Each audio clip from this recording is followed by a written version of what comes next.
gente, vocês não estão errados. Primeiro vídeo de algum jogo que não seja aquilo que eu gravo. Deixa assim mesmo, não é um jogo, uma partida. Isso não é. É só uma curiosidade que uns 2 minutos irá levar. Então, só deixa eu ver aqui no cameraman que minha mãe, né? Vai, vamos ver se o vídeo vai ficar bom pra vocês. Eu acho que a velha se matou, viu? Que véia? Vamos ver se o vídeo vai ficar bom pra vocês. Tá carregando ainda. Mas vou tentar trazer esse vídeo rápido. Já são 9h13 da noite. Então, ó, você pega essa classe. É a melhor parte de demonstrar pra vocês. Mas eu já preciso da faca de arremesso. Ó, se você for dar uma facada assim, né? Não funciona. Mas se você acertar com uma facada de arremesso, olha. Eu sou o grande matador de fome. Eu vou jogar uma granada. Não, é uma concussão. Não dá, é impossível.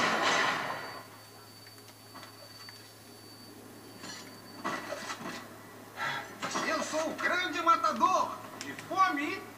Ei, molecada, quem está com fome? Errei, caralho. Entenderam? Foi isso o vídeo. Não quero. Vocês viram? Era só isso. Mas, ó, eu vou mudar de equipe. Não, eu cliquei nisso aqui, sabe? Vou pegar uma metralhadora aqui. Pegar essa Vector. Ó, vocês vão ver que nem com tiro funciona. Se vocês acharem que encontrar uma metralhadora funciona, não é não. É porque, ó. Não é possível. Deixa eu pegar outra aqui. Preparou pra essa conversa ou nada? Vou pegar a MTR-X. Da rodinha. Se alguém porque esse jogo é mal daltônico. Às vezes fica rosa, às vezes fica vermelho. Mas se alguém for ter aquele problema lá, acho que não vai ver nada a diferença. Tipo, vocês viram? Não mudou nada. Agora deixa eu pegar outra arma. Pegar a Remy, que é uma arma até que boa. Então, eu só vou te mostrar mais essa demonstração. Com essa metralhadora aqui.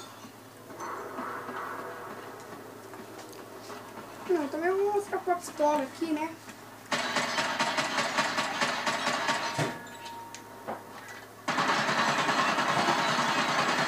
Impossível jogar uma granada.